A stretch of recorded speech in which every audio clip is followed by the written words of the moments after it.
estar con nosotros en el día de hoy en este coloquio en donde vamos a hablar de consolar al corazón de Jesús, reparar al corazón de Jesús. Y en este momento me encuentro desde España con Jesús Auzokua. Gracias, Jesús, por estar con nosotros en este día. Muy contentos de poder transmitir con usted. Estamos esperando al padre Pietro Magliosi, que se estaba por conectar, traía algún problemita, pero vamos a iniciar nosotros nuestra transmisión porque tenemos un programa muy cerrado y no queremos dejar de meditar un poquito más profundamente en el corazón de Jesús. La verdad es que hay mucha fiesta, misa, una gran solemnidad, procesiones, pero esto es muy hermoso, pero hay algo más que quiere el corazón de Jesús, además de las procesiones, de las misas, que la misa es hermosa y pues es el acto más completo de su pasión, donde nosotros recibimos todo lo que es Jesús, su Eucaristía, ¿verdad? Donde Él se hace presente, vivo y real otra vez, como si estuviese sufriendo la pasión. Pero creo que más allá de las procesiones y toda la costumbre y la tradición que nuestros pueblos tienen sobre el corazón de Jesús, tendremos que en este momento meditar sobre cómo está el corazón de Jesús respecto del amor que nosotros le profesamos y cómo debemos realmente cultivar ese amor y reparar.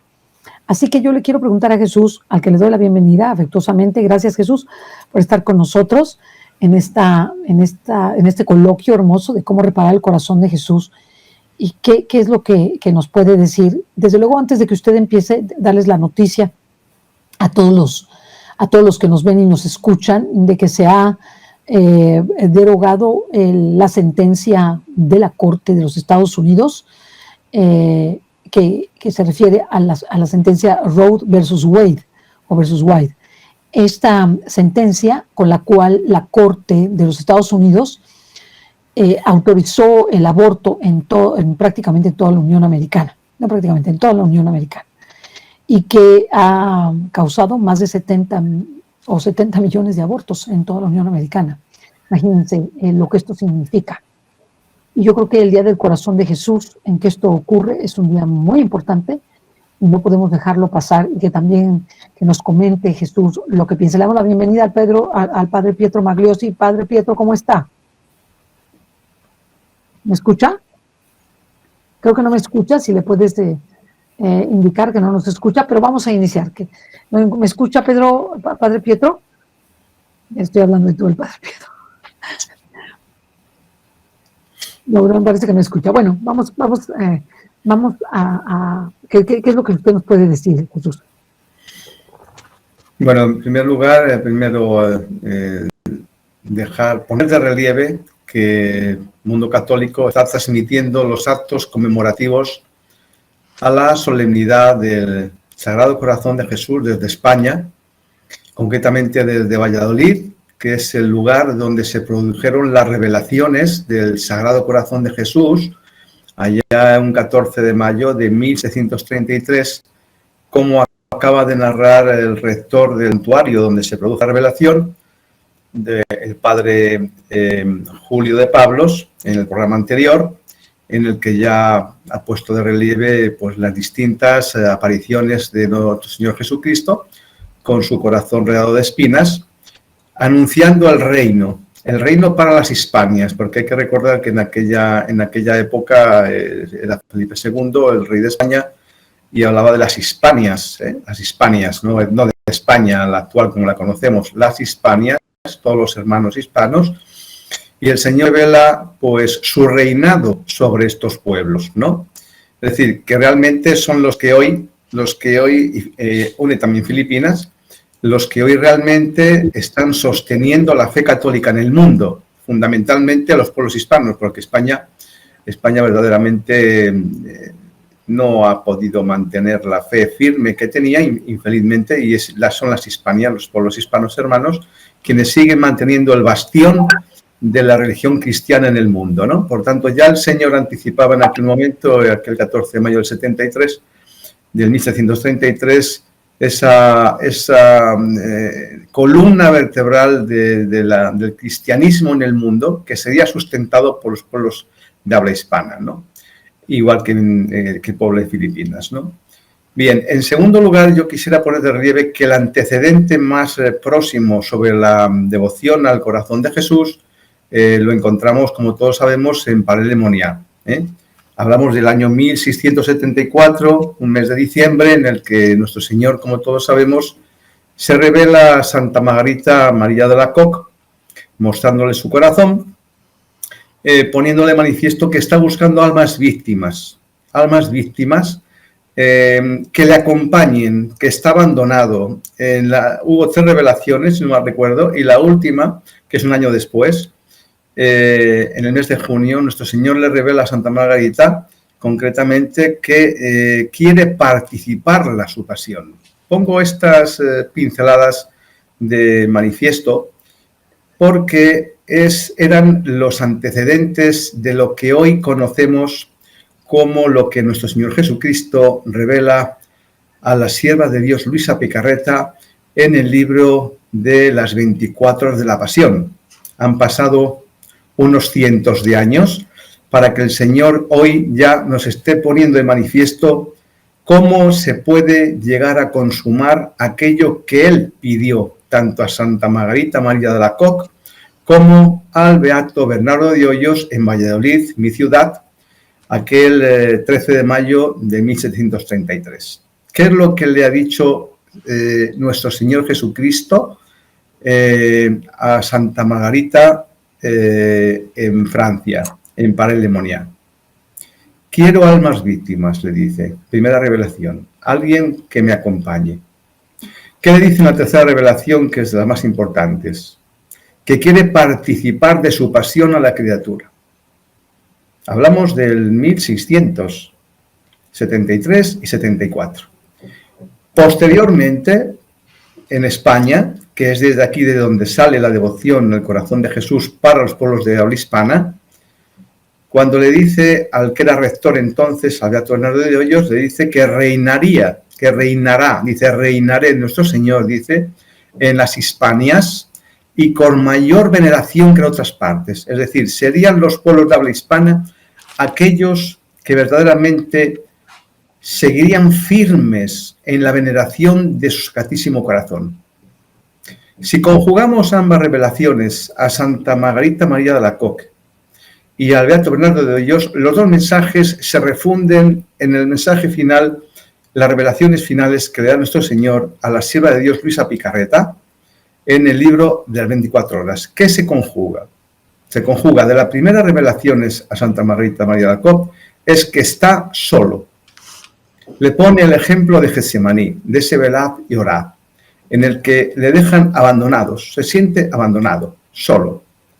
Y busca el Señor almas víctimas para que le puedan acompañar en esa pasión. Y en la tercera revelación, Santa Margarita le dice que le quiere participar de su pasión.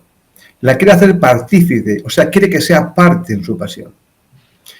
Y finalmente, pues 100 años después, algo menos, en España, ya le revela que reinaría en las Hispanias y con mayor veneración. A la sierva de Dios le explica a nuestro Señor las dos, es decir, desarrolla nuestro Señor los dos mensajes. El de Paray-le-Moniat de forma magistral, cuando le dice que le quiere hacer partícipe de su pasión y que quiere que lo acompañe. A la sierva de Dios ya le dice cómo tiene que hacerlo. Y es de lo que en este programa queríamos tratar. ¿Cómo reparar a Jesús? ¿Cómo?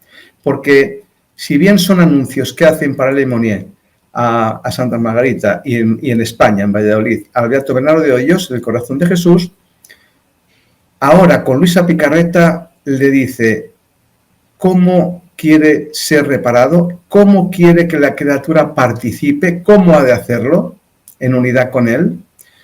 Y por último, ese reinaré. ¿Qué significa ese reinaré?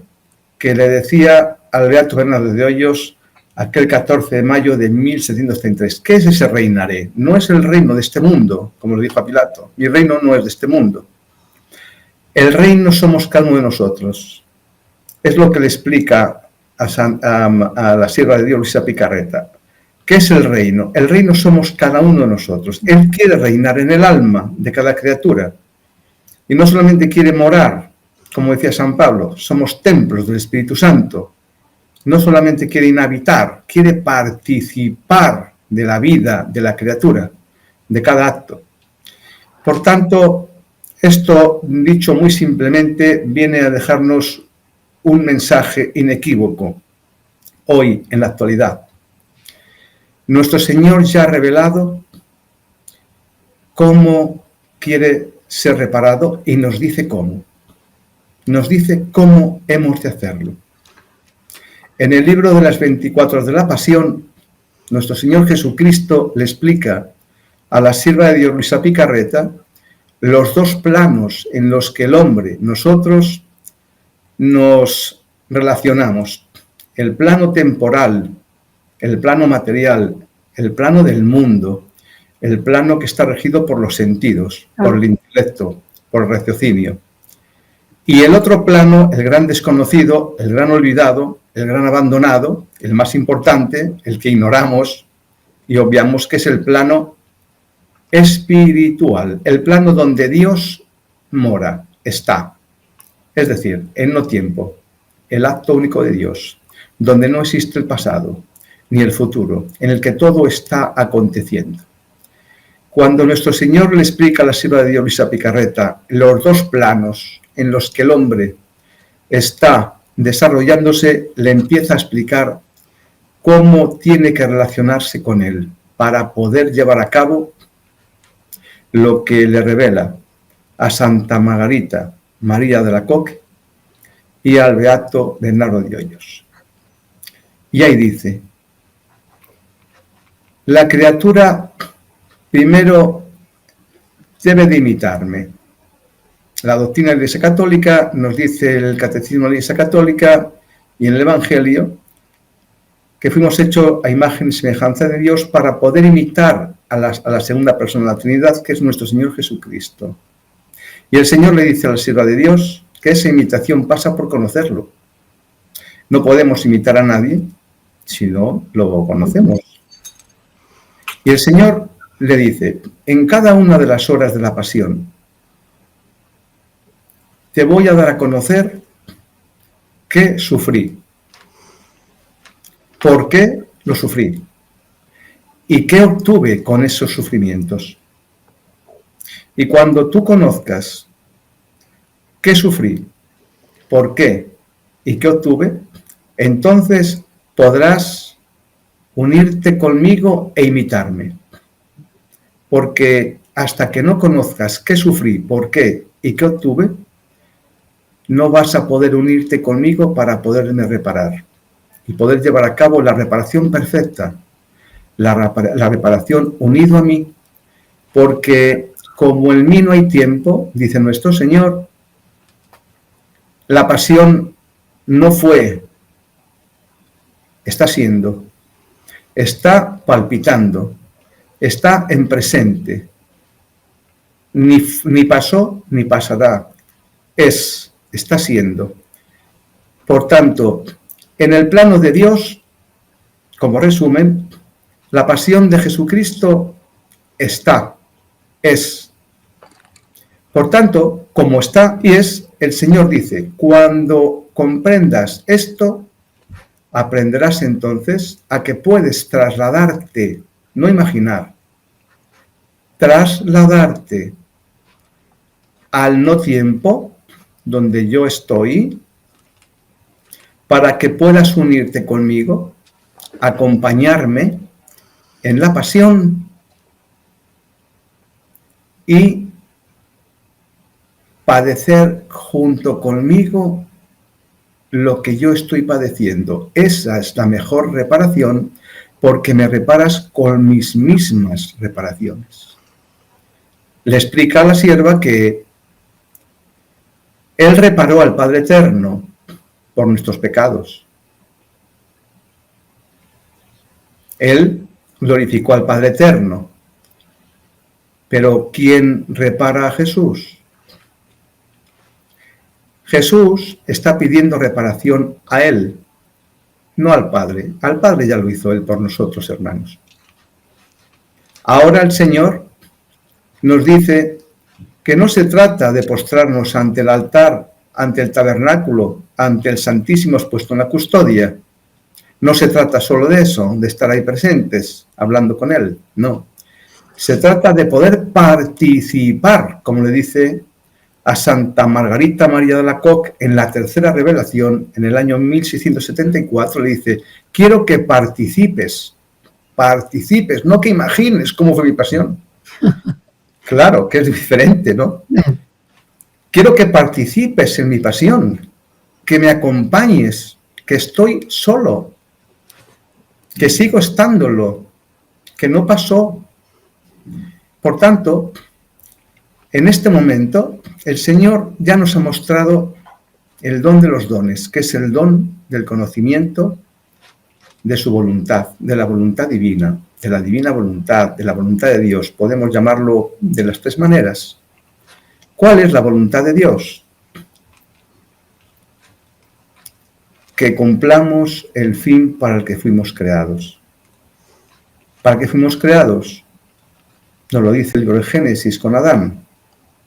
Adán vivía unido, vivía en unidad con Dios, se relacionaba con Dios, disponía de los bienes naturales, preternaturales, sobrenaturales, la ciencia infusa, o sea, el conocimiento de Dios, lo que le permitía hablar y estar y vivir unido a Dios. Para eso fuimos creados. Esa es la voluntad de Dios. Que podamos vivir en unidad con Él. Desde el momento en que la criatura, a través del pecado, se separa del Creador, en aquel momento se frustra el amor de Dios en el adestra, en el hombre, en su creación, en la materia. Y ahora Jesús, en distintos sucesos del acontecer humano, de la historia, para el Muniá, España, el Sagrado Corazón de Jesús nos viene a recordar que es algo real, que es algo que está aconteciendo y que lo que quiere del hombre es que se convierta en alma víctima. Y no se está refiriendo como alma víctima a alguien que tiene que padecer físicamente los sufrimientos que él padeció. No, eso ya lo padeció él. Y él ya pagó al Padre Eterno por nuestros pecados. Él quiere ser reparado ahora. ¿Y cómo lo hacemos? El Señor dice que el mayor sufrimiento que obtuvo en su pasión fue el abandono que padeció del hombre, que le volvió a la espalda, que es el mismo abandono que en este momento tenemos con Él. Le hemos dado la espalda, hemos ultrajado, pensamos que es algo que fue, cuando es algo que está vivo en nosotros, que es quien nos da la vida en cada instante. Por tanto, hoy, día de la solemnidad del Sagrado Corazón de Jesús, el Señor nos viene a volver a suplicar. Quiero ser reparado, quiero haceros partícipes, es decir, que participéis en el no tiempo, donde aún está produciéndose mi pasión, uniéndoos conmigo. No me dejéis solo allá. Quiero que estéis acompañándome. Y cuando comprendáis esto, la mera presencia vuestra conmigo, consciente, estará sanando el abandono que padecí en Getsemaní. Esto sería un poco, Cecilia, Padre Pietro, como bien conocen ustedes. Ay, para darle, saludarlo, nada más queremos saludarlo, Padre Pietro, ¿cómo está? Gracias por estar con nosotros. Gracias, un honor tenerlo entre nosotros. Y la verdad es que pues, ustedes ya conocen al Padre Pietro, hemos tenido muchas intervenciones de él, hermosísimas, y pues le damos la bienvenida, Padre Pietro. Gracias por estar con nosotros. Pero no lo oigo. Se le escucha. Gracias a ustedes. Ahora, Padre, ahora sí. ¿Cómo está? Sí. Sí, todo bien, gracias. Todo bien por Sigue, Roma. sigue, está súper interesante. Quisiera yo preguntarle a Jesús si le damos paso al padre Pietro o si Sí. quiere decir algo más, No. para que estaba terminando su idea, pero prácticamente la había terminado, pero tampoco quiero interrumpir. No era poner en contexto, era interrelacionar primero qué es el mensaje del corazón de Jesús. Muy bien. Tanto en la primera aparición en Paray-le-Monial, 1673-1674, como después en España, en Valladolid, en el año 1733, ¿no? Trasladándolo al contexto actual, porque es muy actual el mensaje del corazón de Jesús, que lo que quiere es reparación, pero como Él quiere ser reparado, no como nos han enseñado hasta ahora, que era postrarnos y hacer alguna oración vocal ante el Santísimo expuesto. Hay que dar un salto más, del que luego, si ustedes quieren, con el padre Pietro, podemos dar el siguiente paso de al menos unas pinceladas de cómo proceder a reparar a Jesús, como Él nos pide. Padre Pietro, ¿qué nos puede decir al respecto de cómo reparamos el corazón de Jesús? Ay, ya. Se le eché dura. Me toman impreparado, ¿no? Yo estaba aquí para hacer preguntas, más que para... No. ¿no?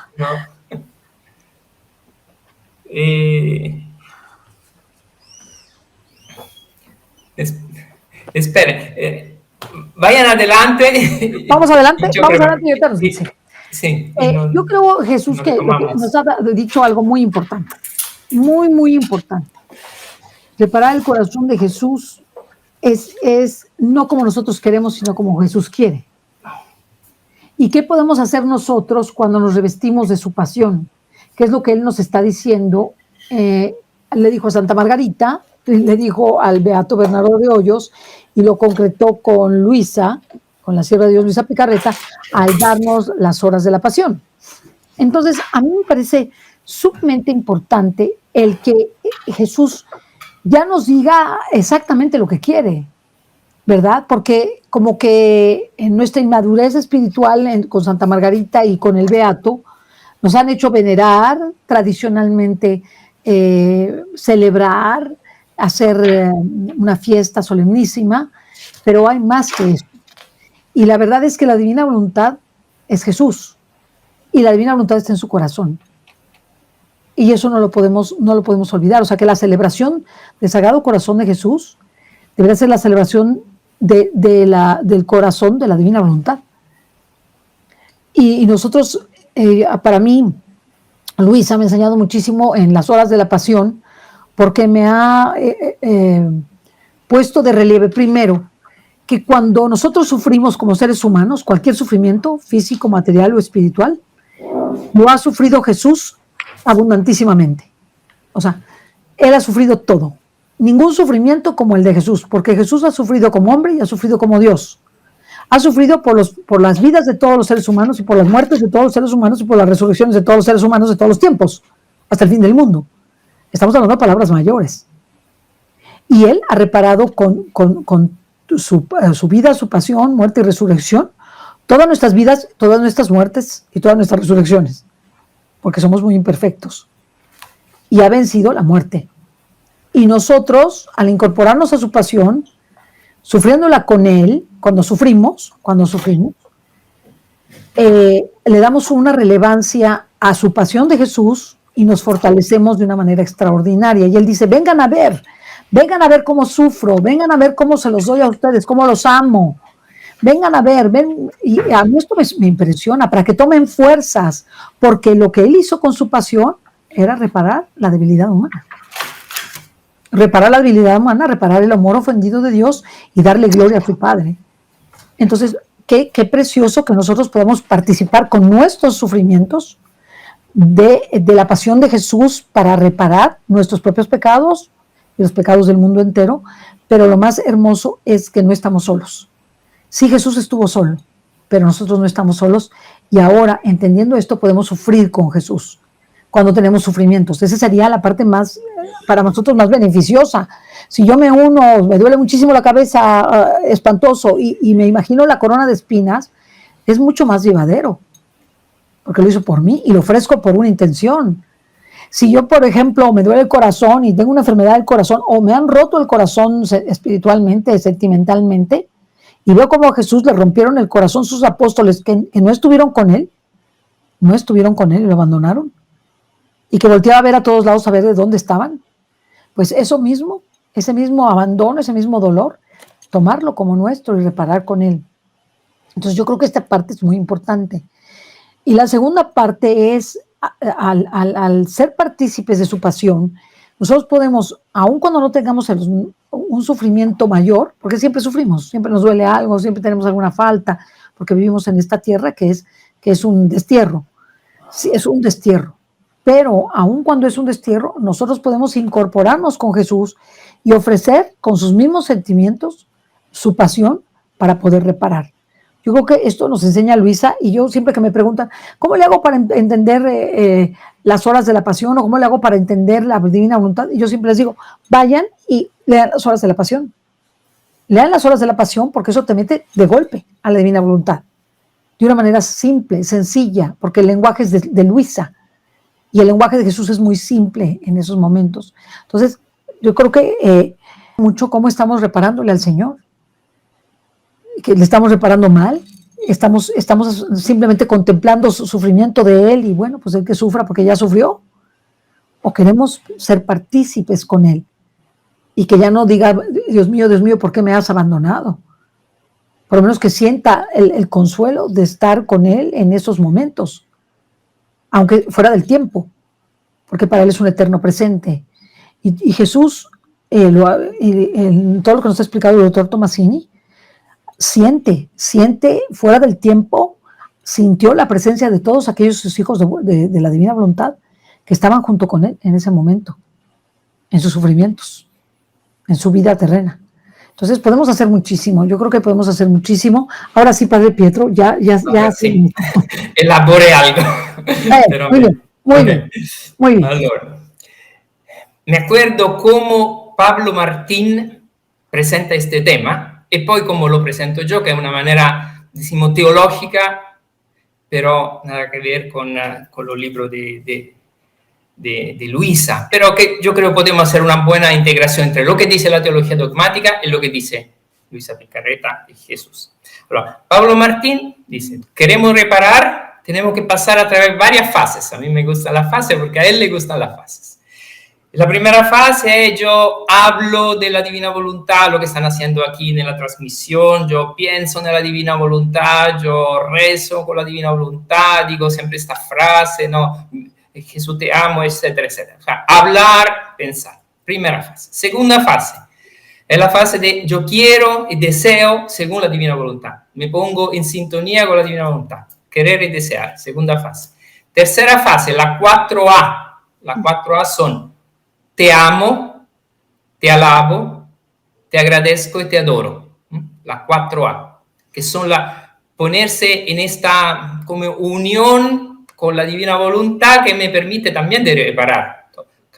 Cualquier cosa que estoy haciendo, Señor, te amo, te adoro, te agradezco, te alabo, en la divina voluntad. Esto es como la tercera fase, ya estoy reparando mucho más que solo a decir o a rezar o a desear. L'ultima fase es la que decía tú, Cecilia, que Señor te ofrezco toda mi vida, te ofrezco todo mi sufrimiento, te ofrezco todos mis actos, te entrego todos mis actos, te consagro todos mis actos, gloria al Padre, al Hijo y al Espíritu Santo, vivir se dice doxológicamente, la doxología es la gloria a la Trinidad. Esto es como la cuarta y última fase del reparar, vivir doxológicamente, o sea, vivir siempre para dar gloria a Dios. Y después, adveniat regnum tuum, fiat voluntas tua. Vivir diciendo estas frases y vivirlo propio como consagración de la propia vida a la gloria de Dios. Esta es la máxima. Eso es el clásico, planteamiento clásico. Yo quiero añadir otro planteamiento que está en mi manuscrito, que es el tema que tomó Jesús, el tema de la semejanza, que para mí es muy importante, pero muy poco conocido. Yo hice mi tesis de doctorado de teología pastoral sobre la semejanza. ¿Qué significa semejanza? ¿Por qué? Porque el fin del corazón de Jesús es tener un solo corazón, una sola voluntad con Dios, o sea, ser semejanza de Dios. ¿Ma qué significa ser semejanza? Dice Jesús, la semejanza es lo para el cual hemos sido creados. Es cierto, pero ¿qué es lo para el cual? Y quiero un poquito profundizar este tema de la semejanza, porque si nosotros realizamos la semejanza con Dios, estamos realizando el Sagrado Corazón de Jesús, estamos realizando el Corazón Inmaculado de María, estamos realizando todo, si entendemos la semejanza. Entonces, entrar en la semejanza, la mejor reparación para mí que pueda existir. Y lo que hizo Luisa Picarreta con las 12 horas no es nada más que una semejanza al máximo nivel. ¿Cuánto tiempo tengo? Tiene 15, hay 15 minutos. O sea, 15 minutos. Ok, 15 minutos, sí. La semejanza. En griego existen 4 términos para decir semejanza. El primer término es el modelo. No lo digo en griego, lo digo en castellano, para ser más rápido y más fácil. El modelo. Yo busco de ser un modelo, como es Jesús el modelo. Dios, yo soy el modelo. Como una moneda es un modelo, como un espejo es un modelo. Busco de ser reflejo, moneda, etc. Después, segunda palabra griega es la foto. Ser una foto de Jesús, una foto de María, como una pintura, una reproducción, una estatua, una imagen. Esto es como un segundo nivel. Tercer nivel, que es una tercera palabra en griego, es la imagen concreta.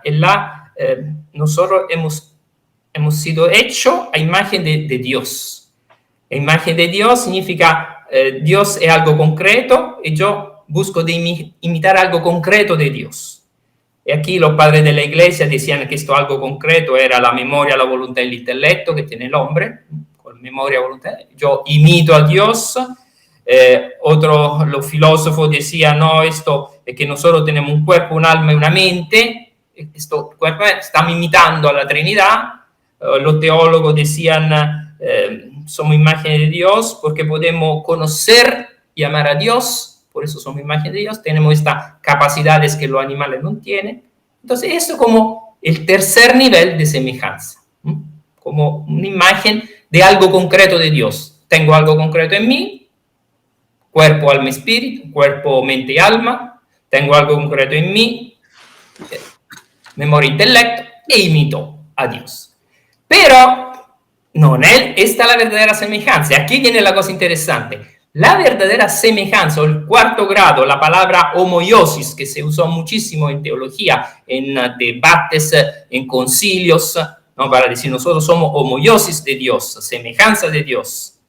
Y no solo una imagen, una foto o un reflejo del espejo. Somos mucho más. ¿Qué significa la semejanza? Ellos dijeron, la semejanza es ser igual a la esencia de Dios. Cuando yo entro en la esencia de Dios, y aquí viene el acto puro, el acto único de Dios, estamos al otro nivel, soy semejanza de algo más abstracto de Dios, como algo por el cual yo he sido creado. Esta es la frase técnica, dogmática. Yo soy algo por el cual he sido creado. El hombre es semejanza de la gloria, del esplendor, de la dignidad, de la potencia de Dios. ¿Y eso qué significa? Eso significa lo que yo recibo en el bautismo, el Espíritu. Cuando yo entro con mi espíritu en contacto con el Espíritu de Dios, allá estoy realizando la semejanza. Teoría. Práctica, aquí viene lo difícil, aquí viene la reparación, porque cuando paso de la teoría a la práctica, allá reparo, porque a entenderlo con la teoría es fácil, todos podemos llegar. La práctica es esta, que a mí me cambió un poco pure la vida cuando lo descubrí en mi tesis de doctorado. La práctica es la lógica de la semejanza. Imagínense qué extraño, yo estaba estudiando homeopatía, homoiosis es la misma palabra que usan los teólogos, lo usan los médicos in contrasto con l'allopatía, che è la medicina, no, antistaminico, antiácido, antidolorifico, etc. ¿Cuál es la lógica de la semejanza o la lógica de la homeosis? Es esta: ver todo en positivo y nada en negativo. Y esta es una reparación terrible. ¿Qué significa ver todo en positivo? Hago ejemplo de la Biblia para entrar en esto. La Biblia no razona en términos de oposición. Yo contra tú, dividímonos. El anticreación, el demonio, razona en términos de divisiones, de conflicto, siempre de lucha, de agresividad. En cambio, la semejanza es todo es integrado a todo. Por ejemplo, evangelizar. Evangelizar es seguir a Jesús. Vivir, sufrir, morir por amor. Vivir el reino de Dios, hacer crecer el reino de Dios, siempre en positivo. Hacer crecer el reino de Dios, para nosotros el reino de la divina voluntad. Vivir y sufrir por algo positivo. Siempre ver lo positivo de la vida. Esto es evangelizar. Positivamente, no contra alguien o contra algo. El único contrario es el demonio. El único. Yo lucho contra el demonio, pero nada más. Todo el resto lucho por algo. Busco la libertad por un fin. Después, sanar, otro tema. Sanar en positivo, no en negativo. Cuando se habla del asta de Moisés, con la serpiente de bronce, Jesús, levantado sobre estas, como dice San Juan en el capítulo 3, como Moisés levantó la serpiente en el desierto, así será levantado el Hijo del Hombre, Jesús sobre la cruz, y quien lo mira se sana. Quien cree en él tenga vida eterna. Ok, entonces la sanación es vencer el mal mirando a Jesús en positivo. No es una sanación en negativo, contra, no como hacemos con la medicina oficial, es contra algo. Buscar contra el virus, contra la bacteria, contra el cáncer, contra. No, es a favor de mirar un Jesús crucificado que nos está dando la vida. El siervo de Yahvé, que lleva sobre sus hombros los pecados y los sufrimientos, con esto, llevar los pecados y los sufrimientos nos libera. O sea, está haciendo algo positivo para sanarnos. Jesús en la bienaventuranza, son todas bienaventuranzas en positivo que sanan situaciones negativas. La 8, persecución, etcétera. Todo el mal que se habla en la bienaventuranza, siempre de manera positiva. Ver todo lo que pasa en la vida de manera positiva. Casi yo diría con alegría, con paz. Esta es la reparación más grande que puede existir. Otro término bíblico, redimir, la redención, la famosa redención. Encarnación. Jesús salva lo que asume. No hace una batalla contra alguien. El bautismo, Jesús se pone junto con los pecadores. No dice, ustedes son pecadores, yo lo condeno. No, se pone junto a él con los pecadores para purificarlos. En el banquete de la última cena, se pone junto con los pecadores. Los apóstoles en este momento son pecadores. En la cruz, anonada la muerte con la misma muerte. Es una cosa positiva. No está haciendo algo contra. Hebreo 2. Jesús abraza a los impuros. No dice, alejo los impuros, me divido de los impuros, como hacían los hebreos. No, él lo abraza a los leprosos, los pecadores, los publicanos, las prostitutas. Lo toca, se hace semejante, la palabra semejanza. O sea, semejanza es vivir de una manera positiva toda la vida. Vivir espiritualmente, otro elemento, es revestir el hombre viejo con el hombre nuevo. No es ponerse contra algo o eliminar algo, eliminar el viejo. No, revestir el viejo con el nuevo. Ser perfecto es santo, como es perfecto es santo el Padre vuestro que está en el cielo. En positivo, no en oposición a algo. Y por último, la moral. ¿Cómo presenta la moral Jesús? Bajo el tema de la semejanza, relativamente de la reparación. La moral es vivir la voluntad de Dios construyendo nueva alianza. Cada vez que yo vivo la voluntad de Dios, estoy construyendo una nueva alianza, misericordia, gracia. No es una lucha, la moral, contra los malos. No, es siempre estoy construyendo algo bueno. Estoy en un mundo positivo, en un mundo en que Dios nos quiere felices y nosotros estamos construyendo esta felicidad, este reino de la divina voluntad. Ahora en parte y después en totalidad. Entonces, concluyendo, yo puedo decir esto: vivir la reparación significa realizar al máximo grado la semejanza con Dios. Y la semejanza con Dios es esto, vivir en la máxima positividad mi vida, mostrar que con la voluntad de Dios yo puedo enfrentar todo, y allá empieza este trabajo de la semejanza, que es un trabajo de la fusión de las voluntades. Y ya es otro discurso, ¿no? Cómo fundo mi voluntad humana con la voluntad de Dios, anonado mi voluntad humana, exalto la voluntad de Dios, todo el discurso. Padre, es súper interesante. ¿Sabe? Nunca lo había visto como verlo todo en positivo. Siempre se está pensando que es en contra de. Sí, yo creo que sí, creo que la felicidad, como decía San Juan Bosco, nosotros hacemos consistir la felicidad en estar siempre alegres. Y cuando lo veían muy, muy alegre, los niños decían, tiene muchos problemas. O sea, más problemas tenía San Juan Bosco, más era alegre. Y es como, yo creo que es un poco el sentido de la divina voluntad, de la reparación, de la semejanza con Dios. Esto, no hacerte influenciar por todo lo que pasa alrededor, que te quiere como quitar la paz, quitar la tranquilidad, la seguridad, quitar la alegría, sino no. Dios me lleva a un nivel mucho más alto. O sea, no es lo que te quita, sino es lo que te da. Te da esto. O sea, la divina voluntad te da, no te quita.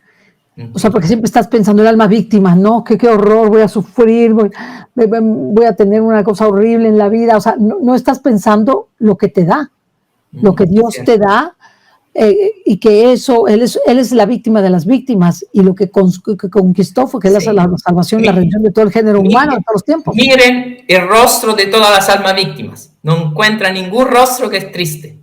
Son todos rostros alegres.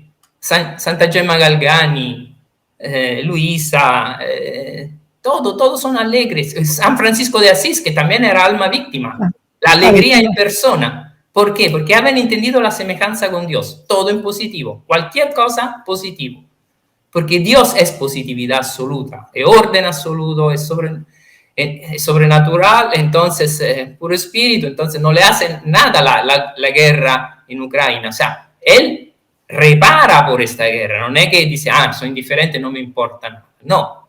Pero en el Teología del Sufrimiento, en el curso de Teología del Sufrimiento, decía: Dios es un océano de felicidad con una gota de sufrimiento.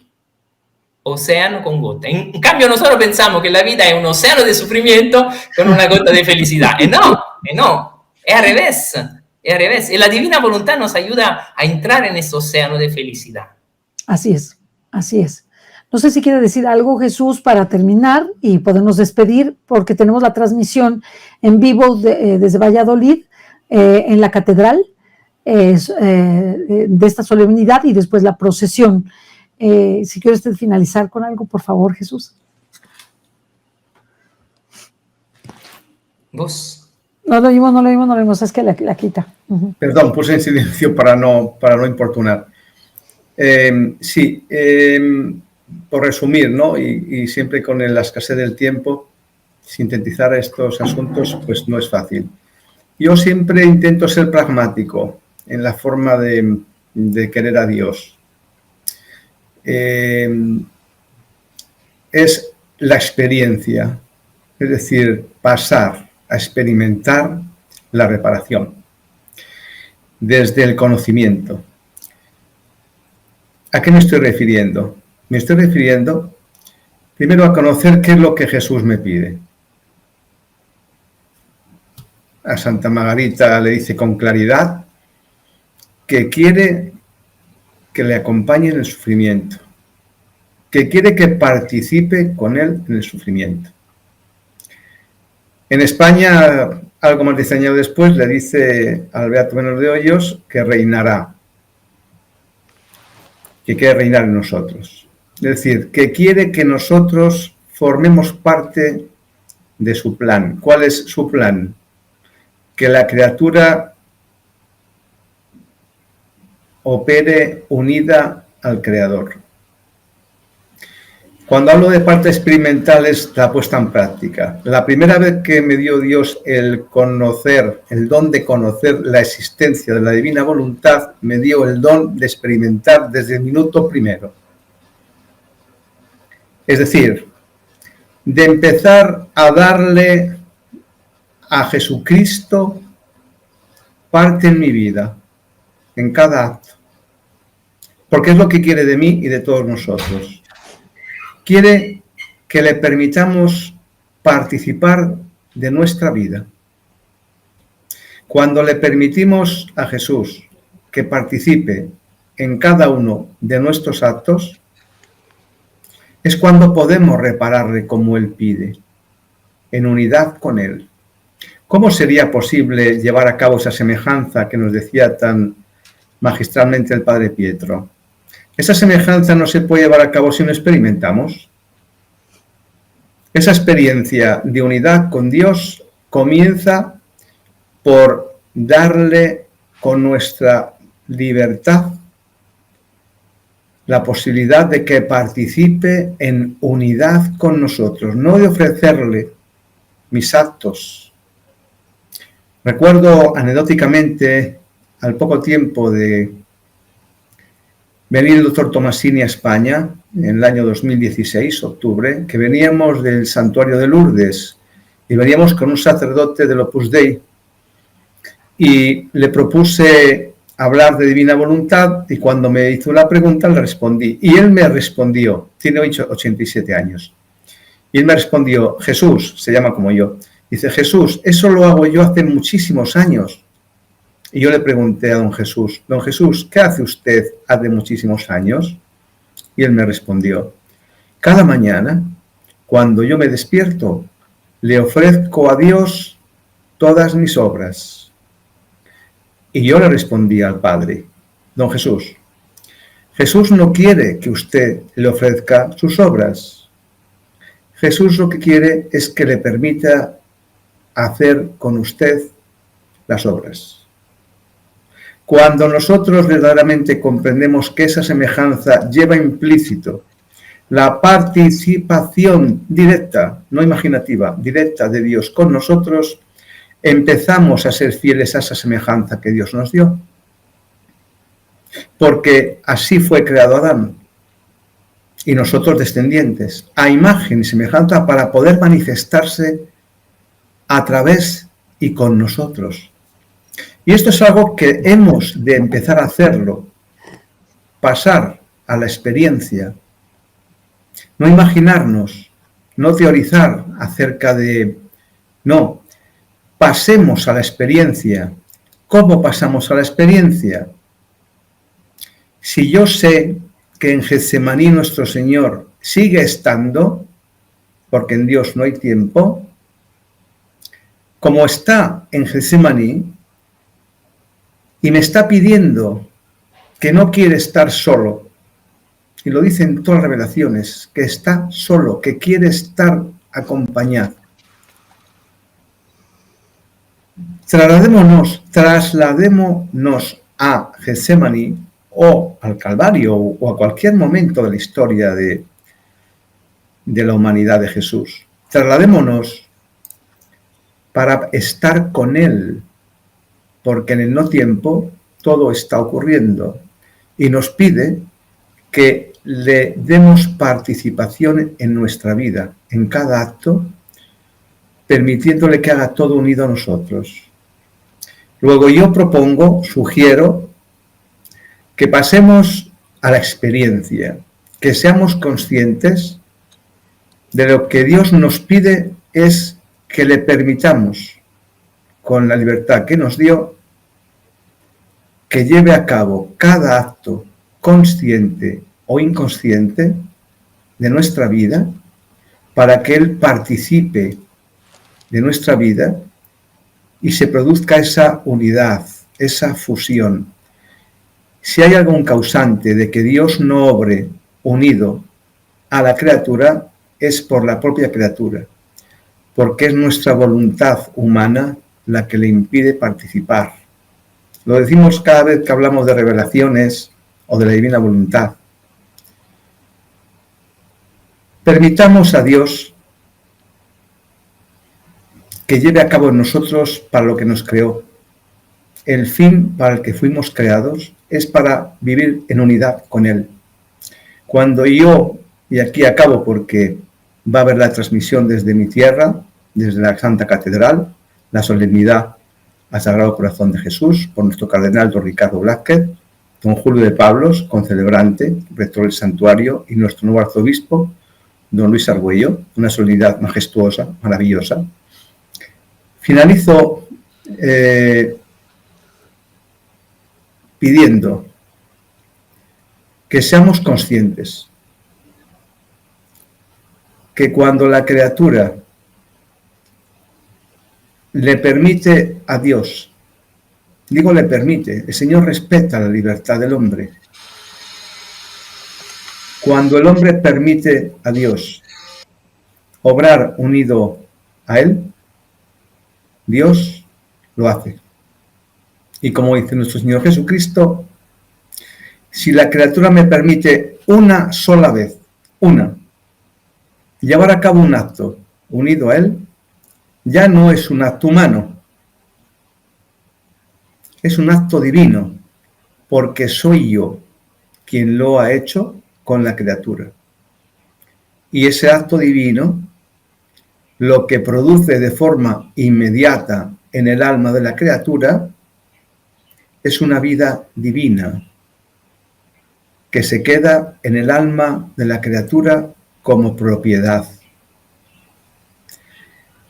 Y a medida que la criatura va teniendo más vida divina en su alma, por los actos que hace unido al Creador, va aumentando la presencia de Dios en el alma de la criatura y se va produciendo aquello que decía San Juan: yo tengo que disminuir para que Él crezca. ¿Cómo crece Dios?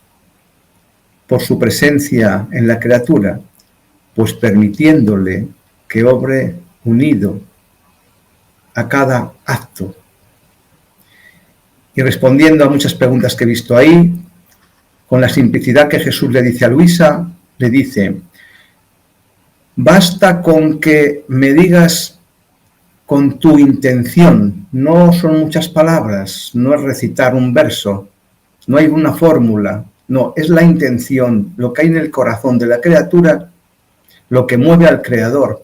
Dios, cuando ve en nuestro corazón la intención de permitirle obrar unido con nosotros, le dice nuestro Señor a la sierva de Dios: yo lo hago, dice Jesús, y aunque no te acuerdes de mí el resto del día, lo sigo haciendo. Permitamos a Dios que lleve a cabo su obra de unidad en nuestros actos, porque es lo más sencillo. El amor de Dios se está frustrando, el amor de Dios, cada acto que hacemos sin darle participación a Él. Comencemos a cumplir en nuestra vida aquello para lo que fuimos creados. Dios quiere amar a la criatura como amó a la segunda persona. El amor de Dios, y aquí finalizo, el amor es inacabado si no hay una correspondencia. Si yo amo, pero no tengo correspondencia, el amor no se ha producido, porque para que el amor se consolide, se necesitan el acto de amar y el acto de corresponder. Ahí es donde culmina el amor. Luego, cuando la criatura no le permite al Creador unirse en cada acto, no puede corresponder el amor de Dios. ¿Por qué? Porque no lo recibe. Para recibir el amor de Dios, debemos de permitirle que obre en cada acto de forma voluntaria. Y lo más importante, no lo hagamos por interés. Señor, te ofrezco esto para que mi hijo pueda aprobar el examen. No. Dejemos que Jesús obre en cada acto por amor, sin condiciones. Y ahí se llevará a cabo el amor perfecto. El amor que Dios da a la criatura es correspondido con el mismo amor. Cuando le permito que obre en mí, estoy correspondiendo el amor a Dios, y al no ponerle condiciones, ese amor es el amor correspondido. Y se produce el efecto de la unidad que tenía con Adán. Y este es el fin último para el que nos creó. Esa es la mejor reparación, como dice nuestro Señor. No es una teoría de un servidor. Lo que dice nuestro Señor en síntesis, a mí me gusta ser muy sintético, el Señor dice que el mejor acto de reparación es dar vida a su voluntad en cada acto. ¿Y por qué? Porque cuando yo le permito a Dios que se una a un acto mío, viene todo Dios, viene toda la voluntad divina, con todo lo que tiene, contiene todo, las obras de la creación, de la redención, de la santificación, la generación del Verbo, del Espíritu Santo, todo se contiene en la voluntad divina. Cuando yo permito a la voluntad divina que se una a mi acto, viene todo lo que Él es, no viene por partes. Y cuando viene todo lo que Él es, al unirse en ese acto conmigo, se está llevando a cabo todo lo que hizo Jesús cuando estuvo con nosotros. Y dice nuestro Señor que no hay reparación más completa que la que el hombre le da, la criatura le da, cuando le permite hacer un acto unido a Él. Muy bien, gracias Jesús, gracias Padre Pietro. Nos vamos de lleno a la, que estamos retrasados 15 minutos casi. Vamos a entrar a la celebración allá en Valladolid. Muchas gracias por haber participado con nosotros. Gracias en el coloquio, gracias Padre Pietro, un placer. Ya lo veremos mañana, ¿verdad? Lo vamos a ver mañana. Mañana a las 2 de la tarde, hora de la Ciudad de México. Gracias, gracias. Hasta la próxima.